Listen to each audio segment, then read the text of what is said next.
መልካም ቁርአን ያላ ቃል ነው ብለህ ታምናለህ? ምን አልከኝ? ጥያቄ ነበረኝ። ጥያቄ በኋላ ላይ መቀበል። አሁን ቶፒኩ ላይ ቁርአን ያላ ቃል ነው ብለህ ታምናለህ? አዎ በደንብ። ያላ ቃል ነው ስትል ምን ማለት ነው?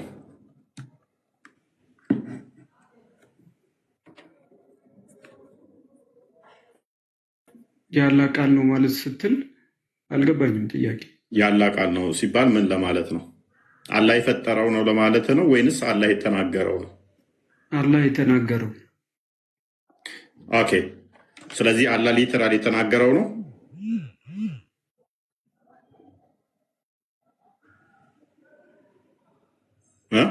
አላህ በጅብሪል አማካይ ምን አይ ቲንክ ተቋርጠሃል።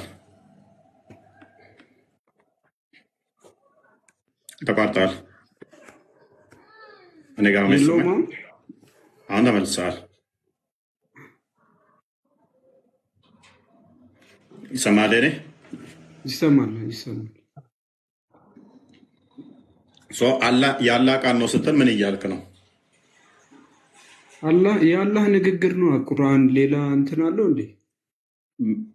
ኦኬ። አላህ ስለዚህ የተናገረው ነው ማለት ነው።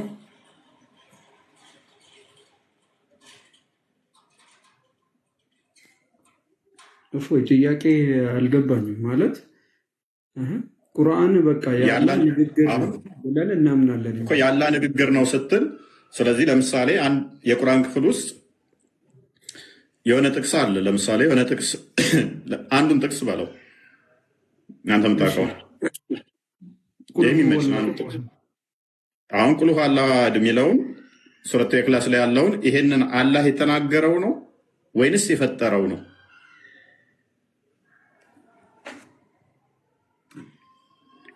ቁል ሁወ አላሁ አሐድ ብሎ አላህ የተናገረው ነው። ስለዚህ አላህ ቁልሁ አላሁ አሐድ ብሎ ተናገረ ማለት ነው። ቁል ሁወ አላሁ አሐድ ብሎ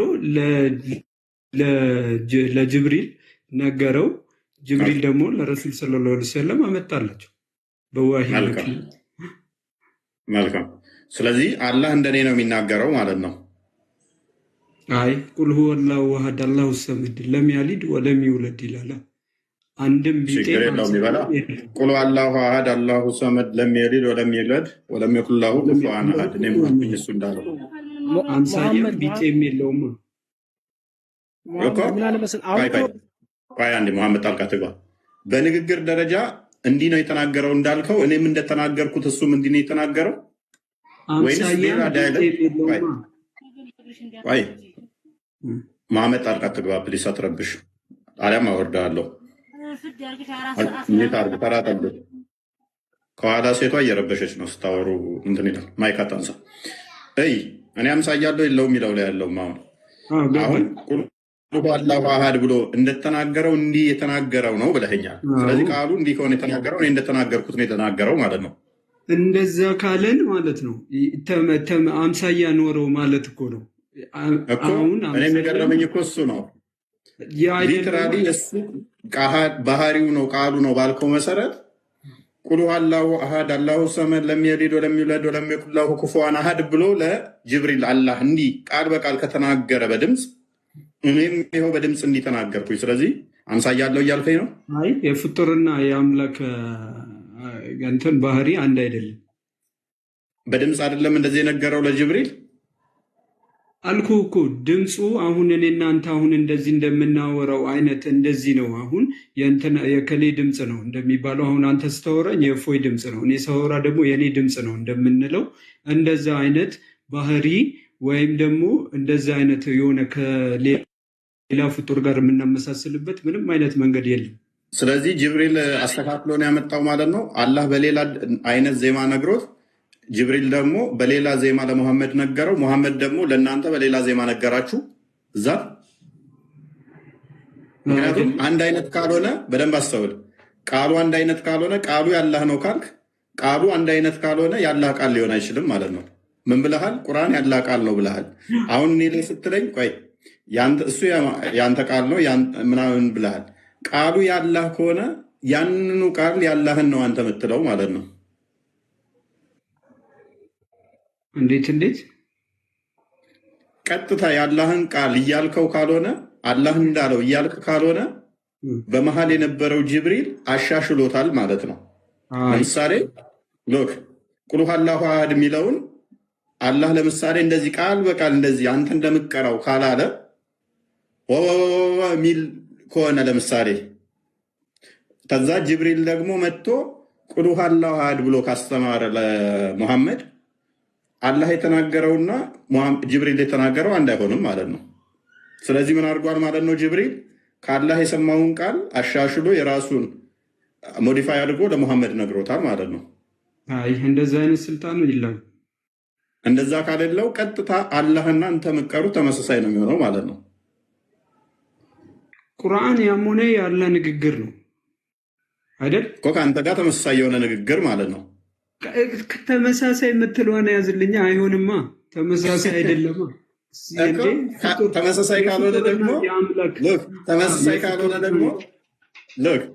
ካልሆነ ደግሞ ጅብሪል ምን አድርጎታል ማለት ነው? ቀይሮታል። አልቀየሩም። ስልጣን ካልቀየረው ደግሞ ተመሳሳይ ነው የሚሆነው። የአንተ ንግግርና ያላ ንግግር ቁርአን ውስጥ ያለው ተመሳሳይ ነው የሚሆነው። እንዴ ቁርአን ውስጥ እኮ ያለው እኮ ያላ ንግግር ነው። ታዲያ ያላን ንግግር እኮ ነው እኛ የምናነበውም የምንመራበትም እኮ። ስለዚህ ተመሳሳይ ነው ያንተና ያላ ንግግር ማለት ነው። ተመሳሳይ አትበላ አይባልም እንዴ። እሺ ቁል ሁወላሁ አሐድና አላህ በሌላ ነገር ነው ያለው ወይንስ እንደዚሁ ቃል በቃል ለጅብሪል የነገረው በል ቁሉ አላህ በል እርሱ አንድ ነው የምትለዋን ቃል በቃል እንደዚሁ እናንተ ጋር እንደመጣችሁ ነው ለጅብሪል የነገረው ቃል በቃል። ስለዚህ አንተም ቃል በቃል ስትላት አላህ እንዳለው ነው የምትለው ማለት ነው። ሚንስ ተመሳሳይ ናችሁ። አምሳያም ቢጤም የለውም። ራስህ እኮ አልከኝ ቃል በቃል እኔ እንደምለው ነው ቃል ከአምሳያ ንግግር ነው። እሱን እኮ ቁርአን ንግግር ነው፣ ያላህ ንግግር ነው። አሁን ችግር የለውም አካሉ ላይ እንመጣለን። ንግግራችሁ ግን አንተና እሱ ተመሳሳይ ነው። አንተም በድምፅ ቁል አላሁ አሐድ ትላለህ፣ እሱም ቁል ሁወላሁ አሐድ ይላል። ተመሳሳይ አቀራር፣ ተመሳሳይ ድምፀት ማለት ነው። አይ ከአላህ ጋር ምንም እንግዲህ ፍጡራን የምንመሳሰልበት ምንም መንገድ የለም። እንደዛ ከሆነ ደግሞ ስለዚህ ጅብሪል አስተካክሎታል ማለት ነው። አላስተካከለውም፣ እሱም ስልጣን የለውም። እንዴ ካላስተካከለው ደግሞ ተመሳሳይ መሆን አለበት። አንተውም ባልከን መሰረት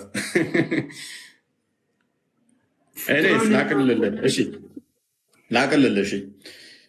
ይሄ ቃሉ አላህ የሚቀራው ፍጡር ነው ፍጡር አይደለም?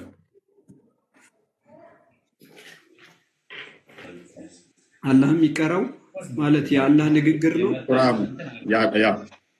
ፍጡር ነው ፍጡር አይደለም እኮ። የአላህ ንግግር ፍጡር ነው ፍጡር አይደለም ነው። አይ እሱ ባህሪ ነው እኮ። ምንድን ነው የአላህ ባህሪ? ምንድን ነው እሱ? ፍጡር ነው።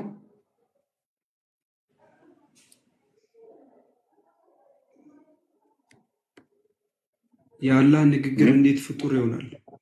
ራሱ ቃሉ እኮ ነው፣ አንዴ ንግግሩ ነው። ስለዚህ ፍጡር አይደለም ማለት ነው። ያ ማለት ኦኬ፣ እሺ፣ ቀጥል። ያ ማለት አሁን ቁርአንን ሲያወርድልን ለእኛ በመላእክቱ ወደ ረሱል ሲመጣ ንግግሩ ነው፣ የእሱ ንግግር ነው እንጂ የሚመጣው ፍጡር አይደለም፣ የተፈጠረ ነገር አይደለም። ስለዚህ የተፈጠረ ካልሆነ ባህሪው ከሆነ ለምሳሌ ቁል ሁወላሁ አሐድ የሚለው በል እርሱ አላህ አንዱ ነው ነው አይደለ? ትርጉሙ ፍጡር ያልሆነው በል እርሱ አንድ ነው የሚለው ነው ወይንስ ቁል ሁወላሁ አሐድ የሚለው ነው ፍጡር ያልሆነው?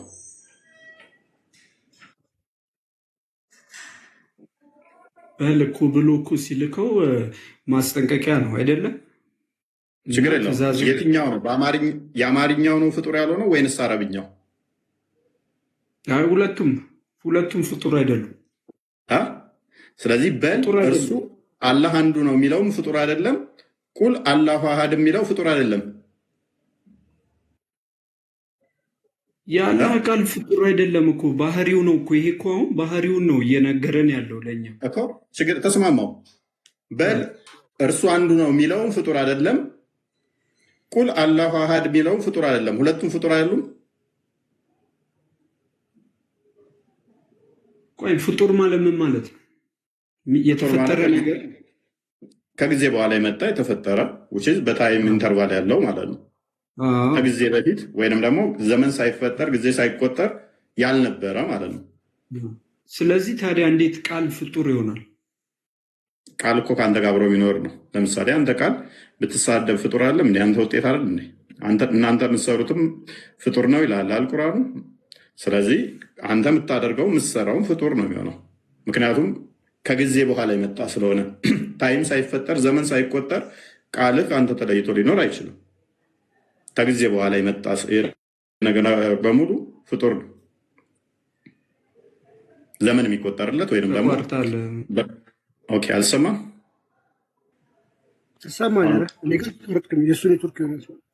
ያ። ስለዚህ ፍጡር የሚለው ምንድነው? እሱ የተፈጠረ ወይንም ደግሞ ከሆነ ጊዜ በኋላ የተጀመረ ማለት ነው። አስቀድሞ ያልነበረ ስታኩኗል። ሜቢ አንተ መሰለኝ እኔ ሰማለኝ እያሉ ነው። አሁን ይሰማል። ፍጡር የሚለው አስቀድሞ ያልነበረ ፍጥረት ከጀመረ በኋላ የጀመረ ማለት ነው። በኢንተርቫል በታይም ኢንተርቫል ላይ እንትን ያለ ነው። ዲፔንድ ነው ያ ከዛ በኋላ የመጣ ማለት ነው። ስለዚህ በዚህ መሰረት በደንብ አስተውል። በዚህ መሰረት ካየ ነው አማርኛውም ፍጡር አይደለም፣ አረብኛውም ፍጡር አይደለም ነው ያልከን አንተ አይደል? ባህሪ ነው። አሁን ስለዚህ ኦኬ፣ ቁርአን በምን ቋንቋ ነው የወረደው? በአረብኛ። ታዲያ አማርኛው እንዴት ከመጥቶ ነው እሱ ፍጡር ያልሆነ ያላቃል ያልከው? አይ አማርኛውን ብቻ እኮ ያላልኩም እኮ ፍጡር አይደሉም፣ ሁለቱም ፍጡር አይደሉም ነው እኮ ያልኩ። ያለ ቃል ፍጡር ነው ወይ ስትለኝ አይደለም ባህሪ ነው ያልኩ እኮ። እኔ አሁን እርሱ አላህ አንዱ ነው የሚለው ይሄ ፍጡር ነው ፍጡር አይደለም አልኩ። በአማርኛ ሲሆን በአረብኛ ሲሆን ነው ፍጡር የማይሆነው ወይንስ በአማርኛ ሲሆን የሚል ጥያቄ ነው። በሁለቱም ፍጡር አይደለም። ስለዚህ እንደዛ ካልክ ደግሞ ስለዚህ ቁርአን በአማርኛም ወርዷል ማለት ነው።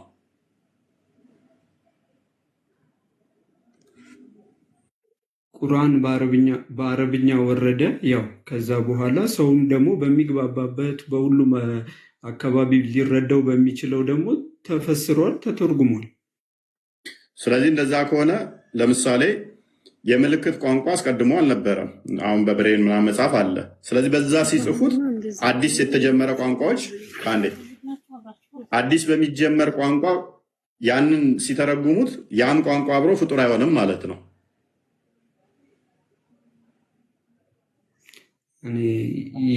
ያልተግባባ ነው ይሄ አሁን ፍጡር በምትለዋ ነገር አልተረዳውም። እቺ ፍጡር የምትለዋ ነገር ቃላት እንዴት ፍጡር? ለምሳሌ እኔ ሙሐመድ የሆነ ነገር ብዬ ብናገር ይሄ የተናገርኩት እኔ ከመኖሬ በፊት የለም ከኔ ጋር አብሮ የሚመጣ ነው። ስለዚህ ፍጡር ነው፣ የኔ ውጤት ነው። አንድ በል ዓለም ሳይፈጠር እቺ የተናገርኳት ልኖር አችልም። ስለዚህ ፍጡር ነው። ምክንያቱም ዘመን ተተፈጠረ ጊዜ ከመጣ ዓለማት ከተፈጠሩ በኋላ የሚመጣ ስለሆነ አስገኛለሁ ማለት ነው። እስቲ ያው ብቻ ሲጠይቄ ደግሞ ትክክለኛውን መልስ ደግሞ ለማምጣት እሞክራለሁ። ማለት ኤኒዌይስ በደንብ ቼክ አድርገው። ጥሩ ነው የመጣው። ትንሽ እንትኖች ላይ ያልገባኝን ያው ለመመለስ ልክ አይደለም። ያ እንትኑን ሪከመንድ ላድርግህ። አረብኛው ፍጡር አይደለም ተብሎ የሚታመነው፣ ትርጓሜዎቹ ግን አይታመኑም። እንደዛ ቼክ አድርገህ እሱን። ትርጓሜዎቹ እንደዛ አይታመኑ። ቲንክ አሻሪዎችም አታሪዎችም ትርጉም ቁርአን ተብሎም አይጠራም። አይደለም ፍጡር አይደለም ተብሎ ቁርአን ተብሎም አይጠራም። ትርጓሜው አማርኛው ቁርአን ተብሎም አይጠራም። ተፍሲር ወይንም ደግሞ ትርጉም ተብሎ ብቻ የሚጠራው እንደ እስልምና ፍጡር አይደለም ተብሎ እንትን የሚባለው አረብኛው። ኤኒዌይስ መሐመድ ጣልቃ እየገባ ነበር። ቀጥል እስኪ። ያው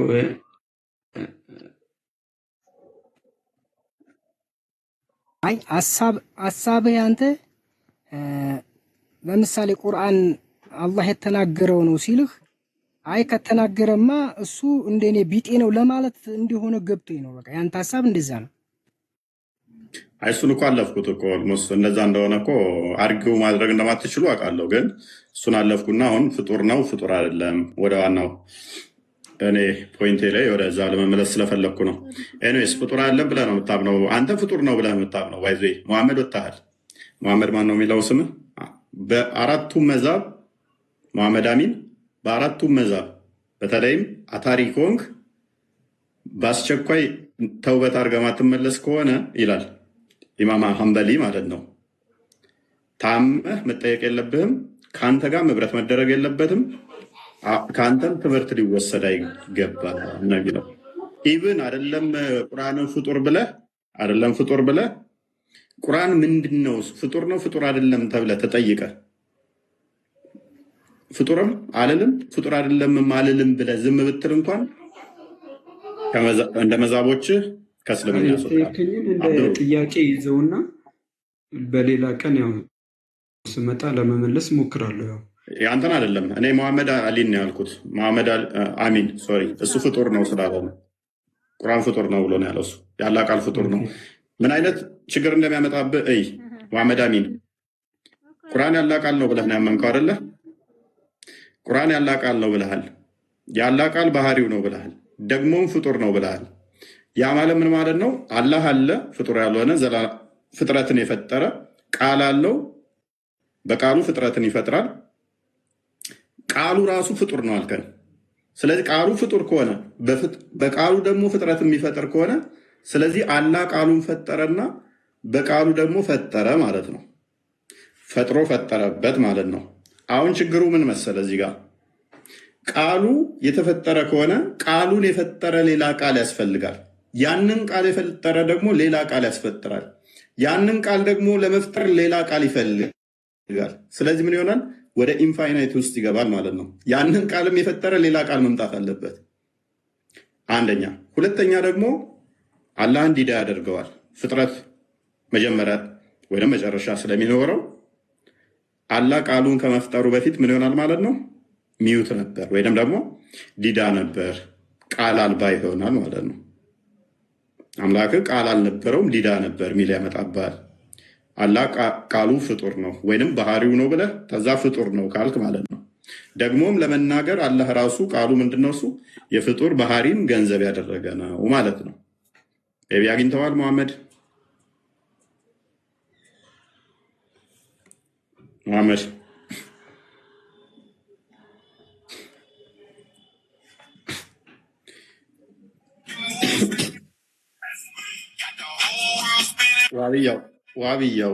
ዋብያው ተው ምን ውስጥ ነው ያለኸው ዛሬ? ምን ውስጥ ነው ያለኸው?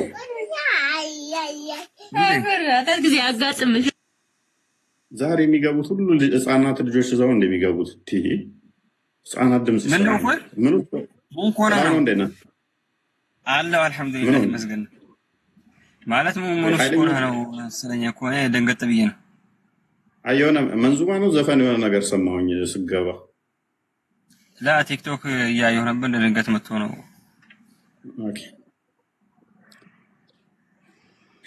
እሺ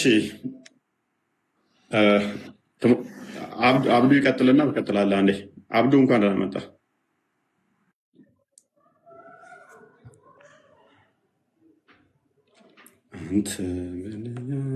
አብዱ ይሰማል? አብዱ ኢትዛነም አብዱ ኦኬ። ዋብያው ሰላም ነው? ሰላም ብያለሁ።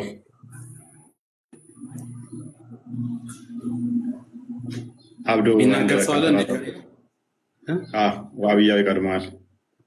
እሺ ሶሪ ዋብያው ቀጥል። አንተ ጋር አክቹዋሊ ብዙ ቀን አውርተንበታል ይመስለኛል። የቶፒክ ሁለቴ አውርተንበታል። የሀሳብ እኔ ቶፒኩን አልሰማሁም። ይቀጥላል። ያ ባላ ቃል ላይ ነው እንዳታዝገኝ ነው ትለቅለታለህ።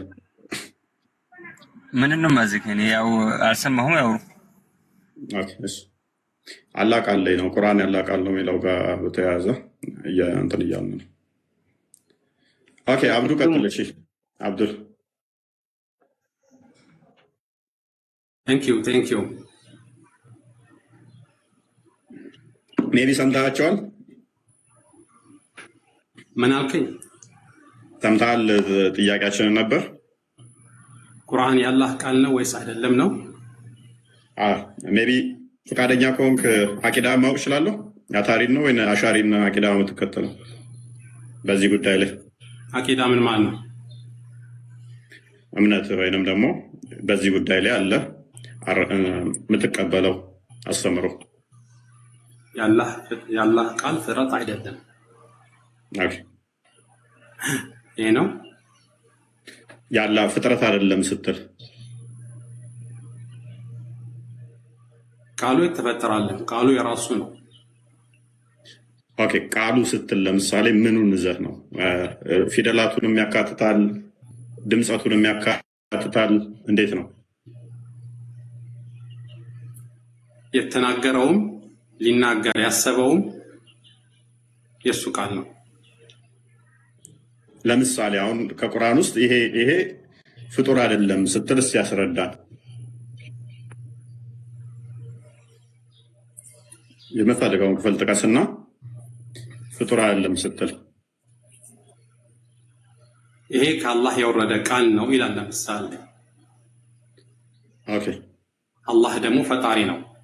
ፈጣሪ ደግሞ ፍጡር ሊሆን አይችልም፣ ምኑም ነገር ማለት ነው እኮ። አሁን ቁርአኑ ያላህ ቃል ነው ፍጡር አይደለም ስትለን በምን ቋንቋ ነው የወረደው? በአረበኛ። በአረብኛ ኦኬ።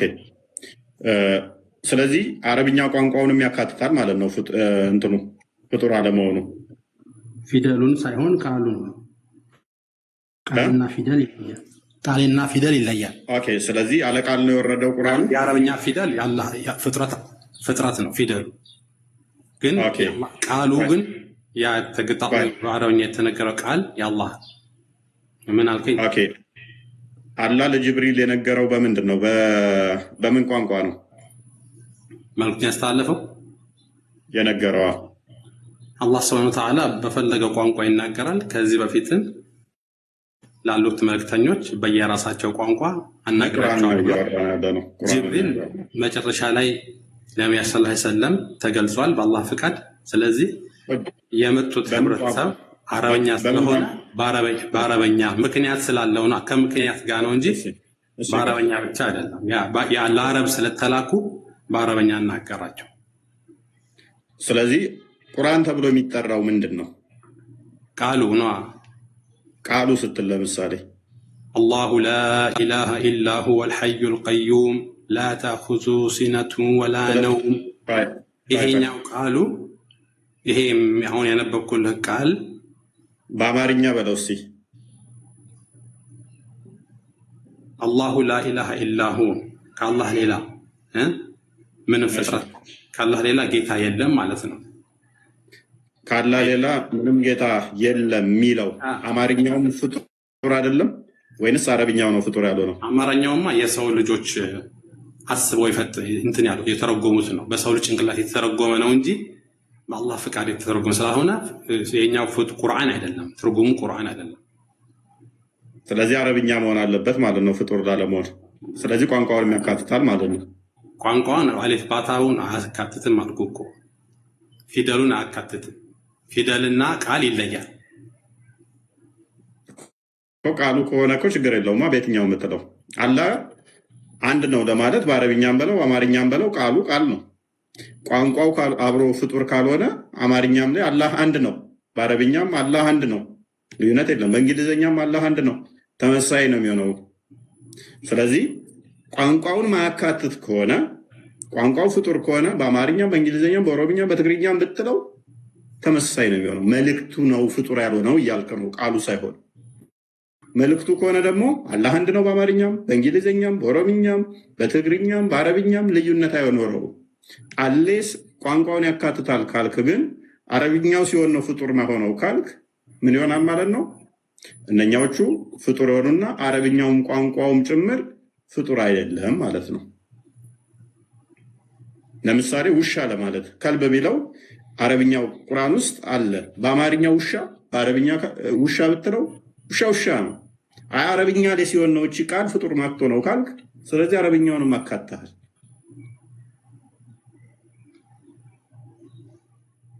አሁን ለምሳሌ ቁል ሁወ አላሁ አሐድ ይላል አይደል? አላህ ስብሐነሁ ወተዓላ ምንድነው ብለው የሚተረጎም ይሄ አላህ አንድ ነው አይደል? በል አላህ አንድ ነው። አዎ በል ቁል። አረበኛው ግን አሐድ የሚለው በዩኒክ ዋን ነው።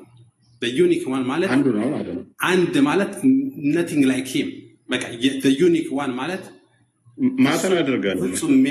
አንዱ ነው ማለት ማተር ያደርጋል። ስለዚህ አሁን ቆይ ስለዚህ ቀደም እንዳልኩ ነው። ለምሳሌ ከልብ የሚለው አረብኛው ቁርአን ውስጥ ፍጡር አይደለም ስትል ከልብ ነው ውሻ ነው። በአማርኛ ውሻ አልኩት። ምንድነው ልዩነቱ? አይ በአማርኛ ሲሆን ይሄ ፍጡር ነው፣ በአረብኛ ስትጠራው ግን ይሄንን ውሻ ፍጡር አይደለም። ስለዚህ ቋንቋውን ኮንሲደር እያደረክ ነው ፍጡር አይደለም የምትለው። ቃሉን ነው እንጂ ቋንቋን አይደለም አልኩ። ቃሉ እኮ አለ ቋንቋ እኮ አይኖርም ወንድማችን። ቃሉ ከቋንቋ የአረበኛ ቋንቋ ሁሉ በዛ አይነት አንተ የምትለው ፍጡር ነው የምትለው ማለት ነው። ማለት የአረበኛ ተናጋሪዎች በጠቅላላ አሉ። ለምሳሌ እንደዛ ከሆነ እነሱን እንዴት ነው የምታስባቸው አንተ? እንዴት ነው የምታስባቸው ማለት ከአላህ ጋር እኩል እያደረካቸው ነው የሚናገሩትን ቃል አንተ ነህ እኮ እንደዛ ብለህ የምትረዳቸው። ምክንያቱም ለምሳሌ ቁርአን ውስጥ ያሉ ቃላቶች ፍጡር አይደሉም ብለህ ነው የምታምነው አይደለ? ለምሳሌ በቁርአን ውስጥ የተጠቀሱት ቃላቶች ፍጡር አይደሉም ያላ ቃል ናቸው ብለህ ነው የምታምነው። እነኛን ቃላቶች ግን ሊትሬቸር ላይ ሊጠቀማቸው ሰንበዲ በአረብኛ ይችላል። ሊትሬቸር ላይ አረብኛውን እነኛን ቃላቶች ሲጠቀማቸው ፍጡር ናቸው ብላችሁ ትረዳላችሁ። ቁርአኑ ስታገኟቸው ደግሞ ለምሳሌ አሊፍ ላም ሚም የሚለውን ቁርአን ላይ ስታገኘው ይሄ አሊፍ ላም ሚም የሚለው ፍጡር አይደለም ብለህ ትረዳለህ። አንድ ሰው ግን የሆነ ግጥም እየጻፈ አሊፍ ላም ሚም ቢል ፍጡር ነው ብለህ ነው የምትረዳው መጽሐፉ ላይ ደግሞ። ይሄ እናንተ አረዳሉ።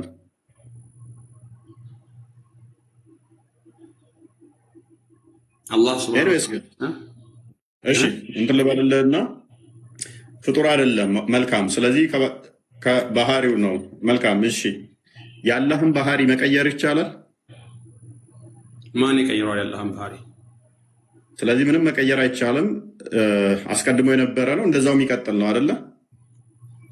የአላህ ባህሪ ማለት ምን ማለት ነው? ቃሉ የአላህ ቃል ፍጡር አይደለም ብለህ ተስማማን። ባህሪው ነው ብለህ ታምናለህ ነው አይደለም ብለህ የምታምነው? ባህሪው ነው መናገር ነው ባህሪው። ቃሉ ግን የሱ ነው። ኦኬ መናገርና ቃሉ ይለያል። መልካም እሺ መናገሩ ባህሪው ነው። ቃሉስ ምንድን ነው? ቃሉስ የሱ ነው። ፍጡር አይደለም የሱ ነው የራሱ ነው። መልካም መናገሩስ ፍጡር ነው አይደለም ባህሪው ነው። መልካም እሺ ከዚህ ጋር ተያይዞ ባህሪው ነው ፍጡር አይደለም። መልካም ተስማማው። እንደያ ከሆነ መለወጥም አይችልም ሊለወጥም አይችልም አይደለ? which means ፍጡራን ሊቀይሩት አይችሉም። የሱን ቃል ባህሪው ሊቀየር አይችልም። ኦልሬዲ አስቀድሞ ነበረ ግዴታ ይሆናል አይደለ? የአላህን ቃል ሊለውጥ አይችልም ማንም ሰው። ምክንያቱም ለምሳሌ አላህ Subhanahu Wa Ta'ala በእኔ ያመነ በብቸኝነት የመሰከረ በላኳቸው ሁሉ ነቢያቶች ያመነ ጀነት አስገባዋለሁ ብሎ ቃል ይገባል። ያን ቃል ማንም መጥቶ ሊሽር አይችልም። መልካም እሱ ችግር የለውም። እሱ አሁን የአንተ ምርጫ ላይ የተጠጋ ነው። ማለትም ካመንክ ያገነት ትገባለህ፣ ካላመንክ ደግሞ ጋነም ትገባለህ። ቺዝ የአንተ ምርጫ የሰጠ ነው። ገብቶሃል አባባሌ? ያ ቃሉ ግን ማንም ሊቀይረው አይችልም። የሱን ቃል ራይት የገባውን ቃል ማንም አለውጠው። መልካም በዚሁ መሰረት እስቲ ሱራ 108 አንዴ እንመልከተው እስቲ አንዴ ቃል ክፈትልን 108 አንዴ ሄድና እሺ በቀራ ማን ሰፍት አይት ነው 111 አንዴ እቀጥላለሁ አንተ ጋር ቆይ ዋብያ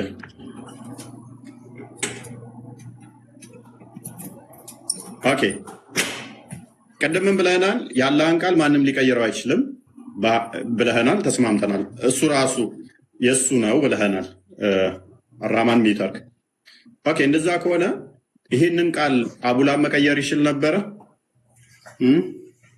አቡላብ ይሄንን መቀየር ይችል ነበር ተበት የዳ አቢ ለሃቢ ወተብ ተበት ያድን አቡላብ መቀየር ይችል ነበር በምን ነው የሚቀየረው ጽፎ ነው ፕሊስ አራማን ሚተርክ ያላ ቃል እሱን የሱ ነው ስለዚህ ምንም ፍጡር ሊቀይረው የማይችልም ሊለወጥም አይችልም ፍጡርም አይደለም ብለናል ያላ ቃል ፍጡር ካልሆነ ማንንም ሊቀይረው ማይችልም ከሆነ ፍጥረት ከነ ሊቀይሩት ማይችሉ ባህሪ የሱ እስከሆነ ድረስ አሁን ተበት ያድን ወይንም ደግሞ የአቡላብ ሁለት እጆች ከሰሩ ጠፉ እርሱም እንጨት ተሸካሚ ስትሆን ሚስቱም ከጭርት የሆነች ገነት ጋነም ትገባለች የሚለውን ያላ አላህ የራሱ ከሆነ ማንንም ፍጡር ሊቀይረው ማይችል ከሆነ ፍጡርም ካልሆነ ይሄ አቡላብ መቀየር አይችልም ነፃ ምርጫም የለውም ነበር ማለት ነው ተረገማ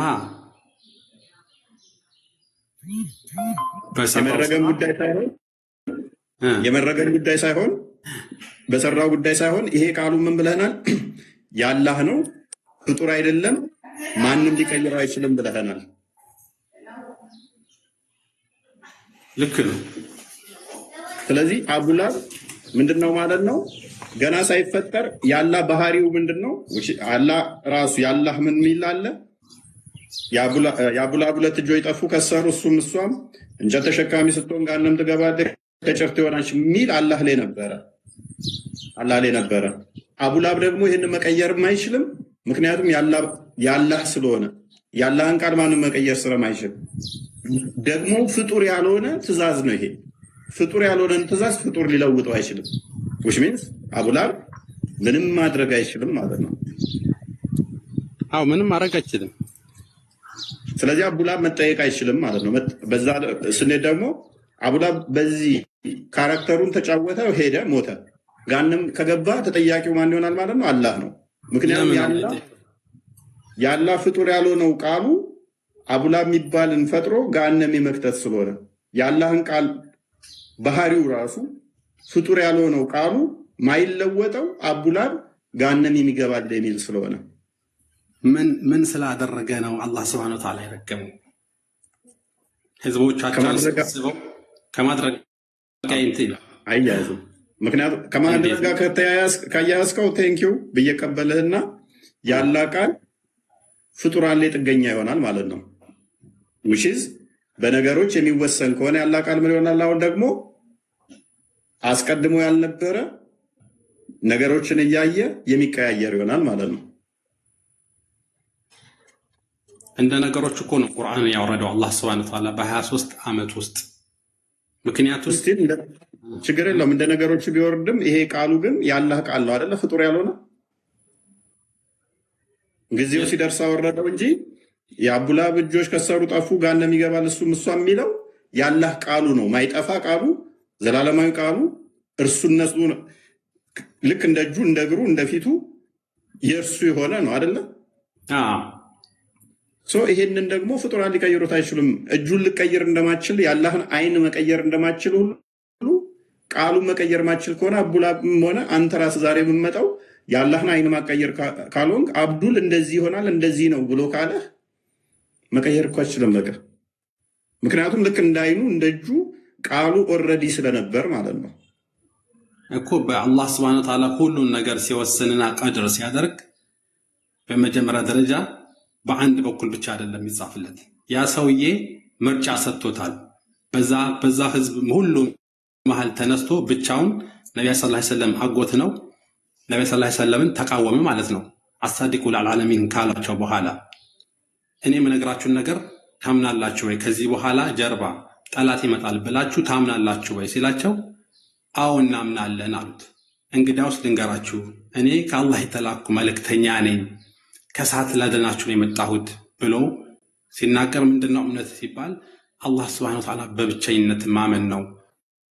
365 ጣዖታችን ተው ሲላቸው ከዛ መሃል የአቡ ለሃብ የሚባል ሰውዬ አላህ ሱብሓነሁ ወተዓላ ምርጫ ሰጥቶታል። ያን ነገር መቀበል ወይ አለመቀበል። ሁለቱም ነገር በአላህ ሱብሓነሁ ወተዓላ የታወቀ ነው። ቢቀበል አላህ ሱብሓነሁ ወተዓላ ወደ ጀነት ይከተዋል። ባይቀበል ደግሞ አላህ ሱብሓነሁ ወተዓላ በግልጽ እንደዚህ ነግሯል ማለት ነው። ስለዚህ ምን አይነት ስህተት ያመጣብሃል መሰለህ? ያላ ቃል ይሄ አይቀየርም ብለን ተነስተናል። ያላ ቃሉ የእሱ ነው፣ ልክ እንደ እጁ ነው፣ እንደ አይኑ ነው። አቡላብ ገሃነም ይገባል የሚለው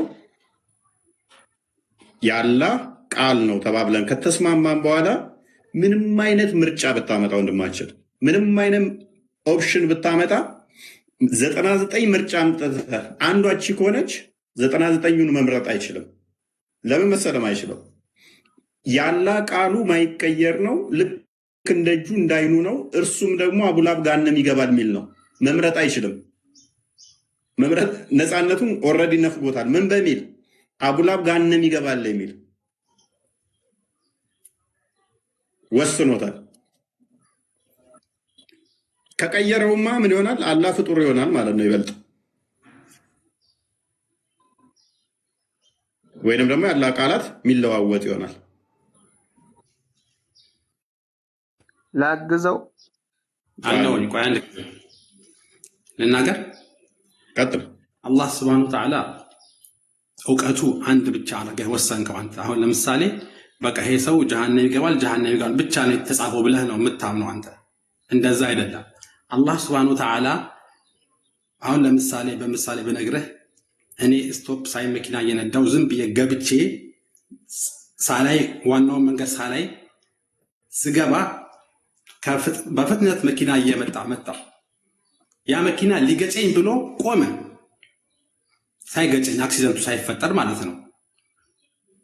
አሁን ያ አክሲደንቱ አለመፈጠሩ አላህ ያውቀዋል። ያ ደግሞ ሳይሆን ቀርቶ ያ አክሲደንት ቢፈጠር ያልተፈጠረው ነገር ማለት ነው፣ ገና አልተፈጠረም እኮ። ያ ቢፈጠር ደግሞ ምን አይነት ሲቹዌሽን ላይ እንደምሆን፣ ህይወቴ እንደማጣ ወይ እጄ እንደማጣ፣ የት ሆስፒታል እንደምሄድ፣ ምን እንደሚሆን እሱን ደግሞ ያውቀዋል። ያ ነገር ቢከሰት ሐሳቡ ቢሆን ግን አልሆነም። ገባህ አባባሌ? አሁን የአቡ ለሃብም ነገር ልክ እንደዚህ ነው፣ በእውቀት ደረጃ ማለት ነው። የጀሃነም ነው ብቻ ተብሎ አልተደለም የተጻፈው። እስቲ ንገረኝ እስቲ። ያ በመጀመሪያ 1674ን ጥሰሃል። ማንኛውንም ምሳሌ ቶፖሎጂካሊ ተመሳሳይ ላልሆኑ ነገሮች ምሳሌ አትጠቀም፣ ቁርአኑን ስለሚከለክል። ሁለተኛ ግን በሁለተኛ ደረጃ አቡላብ እጆች ገሃነም ይገባሉ እያለ ግልጽ እየተናገረ ሁለት ኦፕሽን አስቀምጧል እያልክ ነው። ሁለት ኦፕሽን ካስቀመጠ ገነትም ገሃነምም ይገባል ይችላል ካለማ ከኔ እውቀት አልተሻለም ማለት ነው። እሱ ደግሞ እንደዛ ብሎ ፐርሰናል ግለሰቦችን ጠር ቀድም እኮ አሁን ተስማምቼልሃለሁ። ምን ስትል የታዘዘኝ የተገዛኝ ገነት ይገባል ስትል፣ እኔ ደግሞ ቫይስ ቨርሳል ምን አልኩ? ካልታዘዙት አላህን ካላመኑ ገሃነም ይገባሉ የሚለው ኦብቪየስ ነው፣ ይታወቃል። ይሄ ጄነራል ሩል ነው። ሰዎች ካመለኩት ከተከተሉት ገነት ይገባሉ፣ ካላመለኩ እንደዛ ብሎ መናገር ችግር የለውም። ስፔሲፊክ የሰውየውን ስም ጠርተህ ግን ባህሪው በሆነ ቃሉ የእርሱ በሆነ ቃል ልክ እንዳይኑ እንደእጁ እከሌ ገሃነም ይገባል ብለህ ካልክ በኋላ ምርጫ አለው ማለት አትችልም። መምረጥ አይችልም ሰውየው ከዛ በኋላ። ምክንያቱም ያ ፍጡር ያልሆነው ቃሉን ፍጡር የሆነው ሰውዬ ሊቀየር ስለማይችል ምንም አማራጭ ስለሌለው እንደማይቀይርም እኮ ሰሃቦች እኮ አንተ በህይወት ዘመኑ ኑሯል። ያ ነገር ከተፈጠረ በኋላ በውሸት እንኳን መስክር፣ በውሸት ላኢላሃ ኢለላህ መሐመድ ረሱሉላህ ብለህ ይሄኛውን የተፈረደበትን የጀሃነም የተባለውን ነገር እስቲ ውሸት አስተባብል አሉት። ግን እሱ በህይወት ዘመኑ የኖረ ያችን ላኢላሃ ኢለላህ ቃል እስኪሞት ድረስ አላለም። ይሄ አንደኛው እንደውም የአላህ ስብሐነሁ ወተዓላ መናገሩ ነው። ይሄንኛ አዋጣህም ፎልሲፊኬሽን ቴስት ይባላል። ይሄ ፎልሲፊኬሽን ቴስት ውስጥ ተገባ መልሶ ሙሐመድ ፎልስ ይሆናል፣ ስተተኛ ይሆናል። ለምሳሌ እናንተ የምትገዙትን እኔ አልገዛም፣ እኔ መገዛውን እናንተ አትገዙም ብሎ ነበር ሙሐመድ። ከዛ በኋላ ግን ጣዖታውያን ሙሐመድ የሚገዛውን የተገዙት ብዙ አሉ። እናንተ የምትገዙትን አልገዛም፣ እኔ የምገዛውን እናንተ አትገዙም ካላቸው በኋላ የተገዙታሉ። ይሄንን ፎልሲፊኬሽን ቴስት በሚባለው ሎጂክ ከሄድክ ሙሐመድ መልሶ በዚህኛው ይመታል። ፕላስ ደግሞ እብለትን በቀጣጠፈ በሙሐመድ ላይ የሚለው ሱራ 6:93 ወይም 92 አካባቢ ላይ ሙሐመድን ከጻፍኩለት ውጭ አያውቅም የሚለው ከዛ ቁርአንን ሲጽፍለት የነበረው ወደ ከእስልምና የወጣውና ከዛ በኋላ ሙሐመድ ምንም አያውቅም ያለው እሱ ኃይለኛ ቅጣት እንደሚቀጣ ተተናገረው በኋላ ያንኛው ሰውዬ ግን ተመልሷል። ሊያስገድደው የነበረው ሙሐመድ ማለት ነው ተመልሷል። አሁንም በፎልሲፊኬሽን ቴስት ከሄድክ ፌል ያደርጋል ማለት ነው።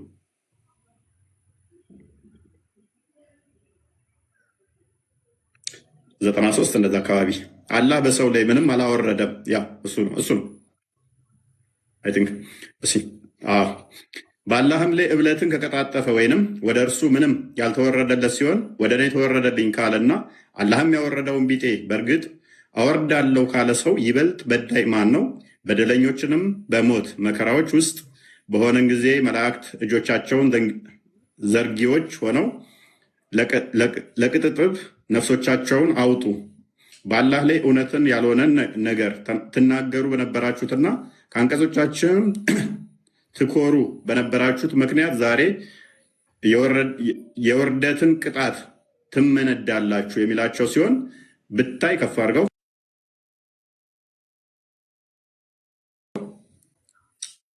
ብታይ ኖሮ አስደናቂን ነገር ባየህ ነበር። ይሄ የወረደበትን ታውቀዋለህ ብዬ አስባለሁ። ለሙሐመድ ቁርአን ሲጽፍ የነበረው እኔም ሙሐመድ ነቢይ ከሆነ እኔም ነቢይ ነኝ፣ እኔ ነቢይ ከሆንኩ ሙሐመድም ነቢይ ነው ብሎ የተናገረው። ምክንያቱም የሆነ እንትን ጻፈና ለሙሐመድ ሲነግረው ትክክል ነህ ብሎ አለፈው። ሙሐመድ ያልነገረኝን አካትቼ ስነግረው ትክክል ነው ብሏል። ስለዚህ ሙሐመድ ከተሳሳተ እኔ ያልጠየቅም እሱን ነቢይ ነው ብለው ሲከተሉ ስለነበረ እሱ ትክክል ነቢይ ከሆነ እኔም ነቢይ ነኝ፣ እኔም ልክ ለሙሐመድ ሲወርድ እንደነበረው እኔም ነቢይ ነኝ ሲወርድልኝ ነበር ማለት ነው ብሎ ባለው ወረደልኝ ብሎ በተናገረው ነው ይሄ የወረደው። ከዛ በኋላ ሙሐመድ ሊያስገድለው ብዙ ጊዜ ሞክሮ ነበረ። ነገር ግን ዑመር ወይንስ ዑስማን ዑመር መሰለኝ እሱ እንትን ስላለው ሳይገደል ቀርቷል ማለት ነው። ቅጣትም ሳይቀጣ ቀርቷል። ስለዚህ በፎልሲፊኬሽን ቴስት ውድቅ ይሆናል ማለት ነው። ኤኒዌይስ ራሂም ልርዳው እያለ ስለነበር ግባሲ አንድ ጥያቄ ጠይቅ። ቀጥል። እኔ የምለው በአንደኛ መልእክት ዮሐንስ ላይ ምዕራፍ 4 አካባቢ ላይ እግዚአብሔር ፍቅር ነው ይላል አይደል? እሺ አንደኛ ዮሐንስ ምዕራፍ 4 ቁጥር 8 አንደኛ ዮሐንስ ምዕራፍ 4 ቁጥር 16 እግዚአብሔር ፍቅር ነው፣ ፍቅር የሌለው እግዚአብሔርን አያውቅም ይላል። እሺ እና ፍቅር ይፈቀራል እንጂ አያፈቅርም አይደል? እሺ ይፈቀራል ማለት ምን ማለት ነው? ለምሳሌ እግዚአብሔር ብርሃን ነው ይላል። እግዚአብሔር ብርሃን ነው ሲል የምታየውን ብርሃን ማለት ነው። መልሶ ደግሞ ማቴዎስ ወንጌል ምዕራፍ 5 ቁጥር 30 አካባቢ ለዛ እናንተ የዓለም ብርሃን ናችሁ፣ ብርሃናችሁ በሰው ላይ ሊበራ ይገባል ይላል። ኦኬ ቀጥል። አንተ ጋም ስላለ ማለት ነው። ለምሳሌ አላህ ኑር ተብሎ ይጠራል፣ ብርሃን ተብሎ ይጠራል። ብርሃን ባየ ቁጥር ግን ብርሃን ነው ማለት ነው ማለት አችልም። ስለዚህ እግዚአብሔር ፍቅር ነው ሲል ፍቅር ባህሪውን የሚገልጽበት ነው። ያ ፍቅሩም ደግሞ ለፍጡራን ሲሆን እግዚአብሔር የሰጠውን ለምሳሌ አንድ ልጁን እስከ መውለድ ድረስ እንደሰጠ ፍቅር እንዴት እንደሆነ እንዴት እንደተገለጠ ዮሐንስ ወንጌል ምዕራፍ 3 ቁጥር 16 ላይ ፍቅር ምን እንደሆነ ገለጸው ማለት ነው። እንዲሁም ደግሞ ማቴዎስ ወንጌል ምዕራፍ 11 ቁጥር 20 ምናምን አካባቢ ላይ ፍቅር እስከ ነፍስ እስከ መስጠት ድረስ እንደሆነ አስቀመጠው። ለሰዎች ያለው ፍቅር እንዴት እንደገለጠ ማለት ነው። ነገር ግን ኦንቶሎጂካሊ በስላሴ መካከል ከሆነ አብ ወልድን ይወዳል፣ ወልድ አብን ይወልዳል። ይህንን ኦንቶሎጂካሊ የሚነገር ነው። ኢኮኖሚካሊ ከሆነ ደግሞ ክርስቶስ ወይም ደግሞ አብ ልጁን እንዴት ስለኛ የሰጠውን ፍቅሩን እሱን ይቀመጣል። እንዲሁም ደግሞ ሮሜ ምዕራፍ 6 ላይ 6 ወይም 5 ላይ ከቁጥር 6 ጀምሮ ፍቅር ምን እንደሆነ እዛ ላይ ያስቀምጠዋል ማለት ነው። ኢኮኖሚካሊ ለእኛ ሲነገር፣ ኦንቶሎጂካሊ ከሆነ ግን አብ እና በወልድ በመንፈስ ቅዱስ መካከል ያለ ፍቅር ይነገራል። ያ ማለት ግን የሚፈቀር ምናምን የሚባለው እናንተ ጋር የሚመጣው እኛ ጋር አይመጣም ማለት ነው። ምክንያቱም እኛ አብ ወልድ መንፈስ ቅዱስ ብለን ስለምናምን ማለት ነው። የግድ የሚፈቀር ያስፈልጋል፣ አለበለዛ ፍቅር የለም የሚል አርጉመንቱ ማለት ነው። አይደለም ፍቅር እኔ የተረዳሁት ከተሳሳትኩኝ ይቅርታ። አሁን ለምሳሌ ፈጣሪ ይፈጥራል እንጂ አይፈጠርም። ካሊድ ተመለስ። ምግብ ትበላዋለህ እንጂ ምግብ ራሱ አይበላም። ካሊድ ተመለስ። እሺ ቀጥል። ውሃ ለምሳሌ ትጠጣዋለህ እንጂ ውሃ አይጠጣም። ፍቅርም እንደዛው ይፈቀራል እንጂ አያፈቅርም። ፍቅር ይፈቀራል እንጂ ፍቅር ሲጀመር ፍቅር ኢንቲቲ ነው እንደ የሆነ እንትን ማንነት ያለው ነገር ነው እንደ ፍቅር ነው ካልክ ማንነት ያለው ነገር ነው። ልክ ማንነት ያለው ነገር ነው። በፍጡራን ወሰድከውና ውሃ ይጠጣል እንጂ ምንድን ነው ያልከው? ውሃ ይጠጣል እንጂ አይጠጣም። እሺ ምግብ ይበላል እንጂ አይበላም። ይበላል እንጂ ስትል ይበላል ስትል ይበላል ማለት ምግብ ለምሳሌ ማንጎ ምግብ ነው ይበላል። ማንጎ ግን ሳይበላ እንደ ክሎሮፊል ምግቡን እንዴት እንደሚያዘጋጅ አረንጓዴ እንትኖችን ታውቃለህ? ራሱ እኮ ምግቡን ያዘጋጃል። ኤግዛምፕሉ ምንድን ነው? አንዴ ተመልሼ እመጣለሁ።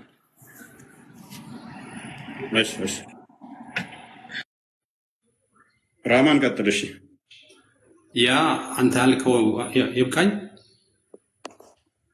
ኦኬ ቀጥል። እሺ ምንድን ነው ፖይንትም የማይገናኝ ኤግዛምፕል እያገናኘ ነው።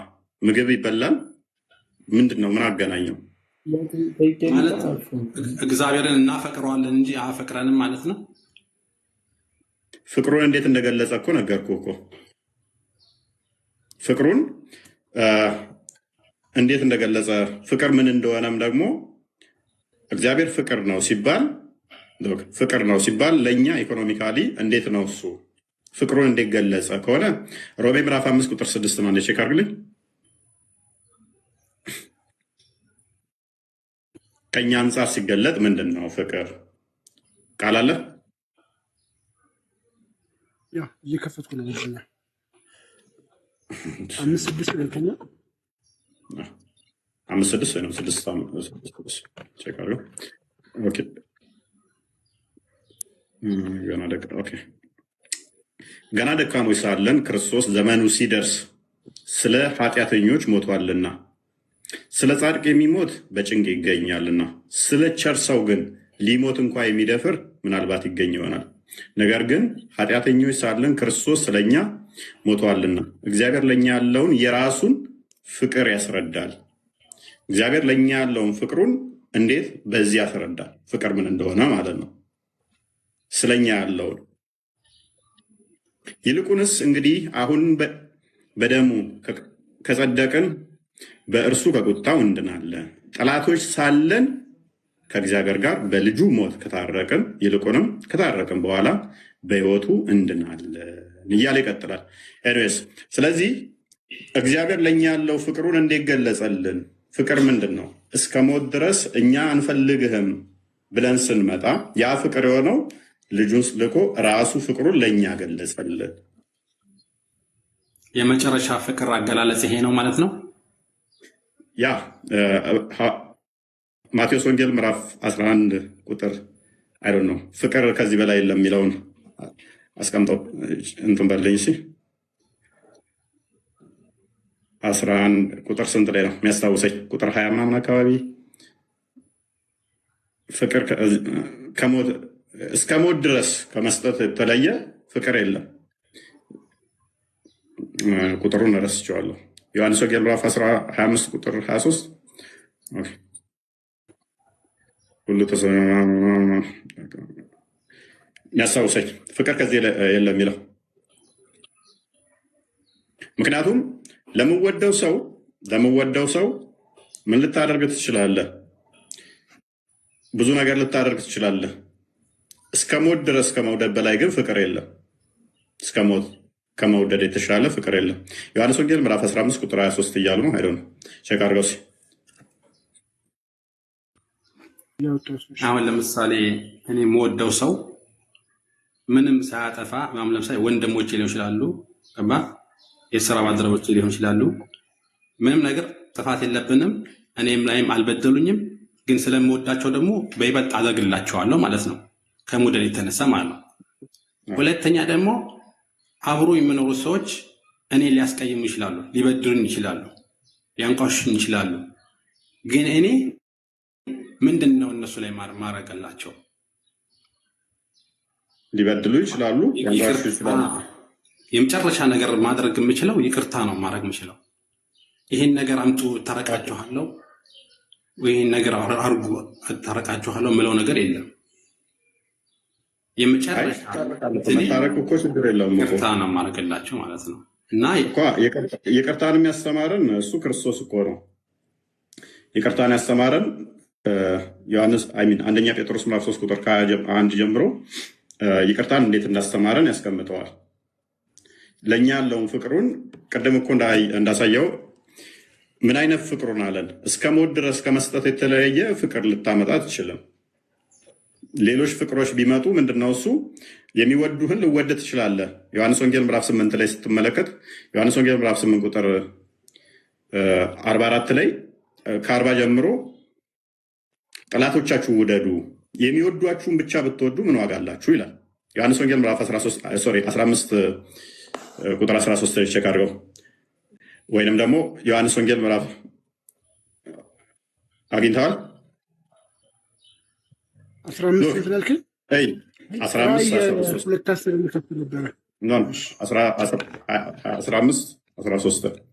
ስለዚህ የምወደውን ልወደድ ትችላለህ፣ የሚጠላን ልጠላ ትችላለህ። እነኚህ ቀራጮች የሚያደርጉት ነው። ዮሐንስ ወንጌል ምዕራፍ 8 ላይ ከቁጥር 40 ጀምራ አንተ አንብበው።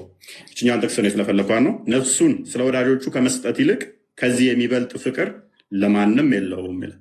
ስለምወደው አካል ነፍስን እስከ መስጠት ከዚህ የተሻለ ፍቅር ምንም ልታመጣ አትችልም። ከዚህ የሚበልጥ ፍቅር ልታመጣ አትችልም። ደግሞም ክርስቶስ የወደደን አንደኛ ጴጥሮስ ምዕራፍ 3 ላይ ቁጥር 18 ጀምሮ ቼክ አድርግልኝ። ኃጢአተኞች ለምወደው ሰው ማድረግ ፋይን ቤንት አይ ቲንክ ማንኛውም የጠየቀኝ አብደላ ሶሪ፣ ለምወደው ሰው ማድረግ ኖርማል ነው። ለሚጠላ ሰው ቅድም ሮሜ ምዕራፍ 5 ቁጥር 6 እንደተመለከት ነው ገና ጠላቶች ሳለ ገና አመፀኞች ሳለ ከእርሱም ተለይተን አንፈልግም ብለን እርሱ ስለአንተ ማድረግ ከባድ ነው። ይሄ ፍቅር የሚወዱህም መውደድ ማንኛውም ያደርገዋል። እናት ትወዳለህ፣ ትወዳታለህ። ጓደኛ ይወዳል፣ ትወደዋለህ። ማንኛውም ያደርገዋል። ከፍ አድርገው። ዳሩ ግን ጌታን እርሱን ምን ላይ ነው የከፈትከው? ምንድን ነው የከፈትከው? አንደኛ ጴጥሮስ ምዕራፍ 3 ከቁጥር 18 ጀምሮ ከ18 አድርግል ከ15 ነበር ያልኩት። እሺ ከ18 አድርገው አጠር ለማድረግ ኦኬ። የእግዚአብሔር ፍቃድ እንዲህ ቢሆን ክፉ ስለማድረግ ሳይሆን በጎ ስለማድረግ መከራን ብትቀበሉ ይሻላችኋል። መጥፎ ስለማድረግ ሳይሆን በጎ ስለማድረግ መከራን ብትቀበሉ ይሻላችኋልና። ክርስቶስ ደግሞ ወደ እግዚአብሔር እንዲያቀርበን እርሱ ራሱ ጻድቅ ሆኖ ስለ አመፀኞች አንድ ጊዜ በኃጢአት ምክንያት ሞቷልና፣ በስጋ ሞቶ በመንፈስ ግን ሕያው ሆነ። ከፍ አድርገው። በእርሱ ደግሞ ወይም ወደ ነበሩት ነፍሳት ሰበከላቸው፣ ጥቂቶች ማለት ምናምን። ከፍ አድርገው። ቁጥር 1 ይህ ደግሞ ከፍ አድርገው። ይህም ደግሞ ከፍ አድርገው። ኦኬ። ይህም ማለት ምሳሌውን ይህም በውሃ ኦኬ። የሰውነትን እድፍ ምን ላይ የከፈትከው? ኦኬ ጴጥሮስ 3:18 ጀምረን። ኦኬ እሺ፣ አንዴ ቆይ። ቁጥር 18 ላይ ምንድን ነበር የሚለው? ቼክ አድርግልኝ። 18 ላይ አመፀኞች ሳለን ምናምን የሚል የለው? ዳሩ ግን ጌታ እርሱ ክርስቶስ በልባችሁ ቀደሰ ነበር። መጀመሪያ 18 ነገር ክርስቶስ ደግሞ በእግዚአብሔር ክርስቶስ ደግሞ በእግዚአብሔር እንዲያቀርበን እርሱ ጻድቅ ሆኖ ሳለ አመፀኞች አንድ ጊዜ በኃጢአት ምክንያት ሞተዋልና በስጋ ሞተ በመንፈስ ያው ነው። ለማ ለአመፀኞች ፍቅር ምንድን ነው? እሱ እስከ ሞት ድረስ መውደድ ነው አይደለም? ዮሐንስ ወንጌል ምዕራፍ 15 ቁጥር 13 እንደሚናገረው ፍቅር ከዚህ የሚበልጥ የለም፣ ለአመፀኞች እስከ ሞት ድረስ መውደድ ነው። ለማን ነው የሞተው? ለጻድቃኖቹ አይደለም፣ ለአመፀኞቹ። ይህንንም ያደረገው ለምንድን ነው? ፈለጋውን እንድንከተለው ወይም ምሳሌ ለማድረግ ማለት ነው። ስለዚህ አንደኛ ዮሐንስ ቅድም እሱ የጠቀሰውን አሁን ቁጥር 4 አንደኛ ዮሐንስ ምዕራፍ 4 ከቁጥር 9 ጀምሮ ክፈተው፣ ከቁጥር 8 ጀምሮ ይህን ያብራራዋል።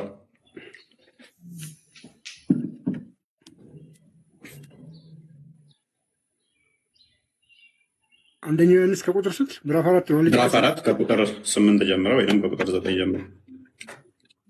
እሺ ፍቅር የሌለው እግዚአብሔርን አያውቅም፣ እግዚአብሔር ፍቅር ነውና። የምታውቀው ራሱ ፍቅር ሲኖረ ነው። ምክንያቱም ትእዛዛቱ የምጠብቀው በፍቅር ካልሆነ፣ በግዴታ ከሆነ ፍቅር አይደለም። ይሄ ተገደህ ነው እንጂ እያደረግህ ያለው ወደኸው አይደለም። የምታመልከው የምታምነውም በግዴታ እንጂ በፍቅር አይደለም። ይህን ደግሞ በፍቅር የማታደርገው ከሆነ እግዚአብሔርንም አላወቅ ተገደህ የምታደርግ ከሆነ። በዚህም የእግዚአብሔር ፍቅር በእኛ ዘንድ ተገለጠ። በምን? በዚህ በፍቅር በማድረግ ፍቅር ስለሆነ፣ ፍቅሩን ደግሞ ልጁን በመላክ ገለጸው። በእርሱ በኩል በሕይወት እንኖር ዘንድ እግዚአብሔር አንድ ልጁን ወደ ዓለም ልኮታልና። ፍቅር ምን ያህል ድረስ ነው? ልጁን እስከ መላክ ድረስ። ፍቅርም እንደዚህ ነው። ፍቅር እንዴት ነው? እንደዚህ ነው። እግዚአብሔር እርሱ ራሱ እንደወደደን ስለኛ ስለ ኃጢአታችንም ማስተሰሪያ ይሆን ዘንድ ልጁን እንደላከ እንጂ እኛ እግዚአብሔርን እንደወደድ ነው አይደለም። ስለዚህ ከእኛ ምንዛሬ ወደዛ መሄድ ሳይሆን እርሱ ራሱ ስለወደደን ነው። ወዳጆች ሆይ እግዚአብሔር እንዲያደርጎ የቱ ጋር ነበርኩ? ወዳጆች ሆይ እግዚአብሔር እንዲህ አድርጎ ከወደደን እኛ ደግሞ እርስ በርሳችን ልንዋደድ ይገባናል። እርሱ ልጁን እስከ መላክ ድረስ አንፈልግህም ባልነው ሰዓት እፈልጋችኋለሁ ብሎ ከወደደን እኛ ደግሞ ምን ማድረግ አለብን? ቀደም አንደኛ ጴጥሮስ ምዕራፍ 3 ላይ ፍለጋውን እንድትከተሉት ኃጢአተኞች ሳለን ለእኛ ክርስቶስ መጣ ይላል አለ። የእሱ ምሳሌ ለማድረግ ማለት ነው። ፍለጋውን ማለት የእሱን ፈለግ እንድንከተል። እግዚአብሔርን ማንም ከቶ አላየውም። እርስ በርሳችን ብንዋደድ እግዚአብሔር በእኛ ይኖራል፣ ፍቅሩም በእኛ ፍጹም ይሆናል። ከፍ አድርገው ከመንፈሱ ስለሰጠን ቁጥር 16 አድርገው ወደ ቶፒኩ እንድንመለስ። እኛም እግዚአብሔር ለእኛ ያለውን ፍቅር አውቀናል አምነንማል። እግዚአብሔር ፍቅር ነው፣ በፍቅርም የሚኖር በእግዚአብሔር ይኖራል፣ እግዚአብሔር በእርሱ ይኖራል። ስለዚህ ፍቅር በግዴታ የሚያደርግህ የሚያስገድድህ ሳይሆን፣ የሚያስገድድህ ምንድነው? ስለ ፍቅር እንጂ ስለምወደው ነገር ብቻ የምታደርገው ሳይሆን ጠላት ሆነ ሳለ ለጠላት የምከፍለው ነው። እሱ አልፈልግህም ባልነው ሰዓት እርሱ ፈልጎ ነው የመጣ እስከ ሞት ድረስም የወደደ ለገዳዮቹም ለእነሱ ፍቅርን ማሳየት። ይሄ የኮንዲሽናል ያልሆነ ወይም ደግሞ ነገሮች ላይ ሰጥተህ መቀበል አይደለም። ለዚህ ነው ዮሐንስ ወንጌል ምዕራፍ 8 ክፈቱና አንዴ ወደ ፖይንታችን እንመለሳለን። ቀራጮች የሚያደርጉት ፍቅር አለ፣ ደግሞ ለእኛ የተነገረን ፍቅር አለ። ስትወደኝ ወዳለሁ። የስላሴ ታወቀ ፕሊስ ብልግና አንስ ከስራ አድርገው ታታ ብያደርግ ተምር 8:40 ጀምሮ